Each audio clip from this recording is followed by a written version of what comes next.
国内逐档因为过敏去看医生的人数超过350万人，上只引起过敏的前3名是虾仔、金马还有土豆。过敏就会将虾骨起裂啊，严重甚至是有性命的危险。嘛有一寡幼囡仔对牛奶、对鸡卵过敏会走白会吐，也毋过有当时有医生毋知讲这就是过敏，也准是胃肠炎。 被小儿科的候诊室内面，真侪人等咧要看诊，其中真侪是囡仔过敏的症状来看医生，或真侪做妈妈正头疼。他吃食物也会过敏，吃到那个豆腐啊，然后跟蛋也都会过敏。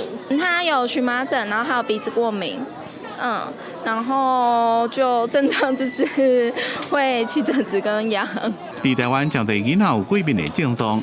根据台湾过敏虾骨及临床免疫医学会上新的调查发现，18岁以下的囡仔、青少年食物过敏的比例继续增加，自2004年的7.7%到2017年增加到10.4%，成年人是自6.4%增加到12.5%。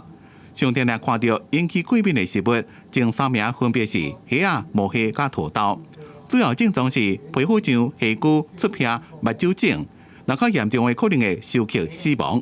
过敏性休克就是它可能全身的反应，然后会导致它有一些低血压。那这个时候其实就会有一些生命的危险，要赶快立即就医。医生提醒讲，有一寡囡仔也有食物两倍诱发肠炎这寡过敏的症状，对土豆、鸡卵、牛奶这寡食物过敏。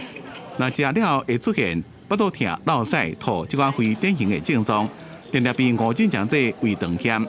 食药署强调，市面上所卖的食品，拢爱标示这一项过敏性内容物的警示。若无依照食安法，上悬会当处300万。记者综合报道。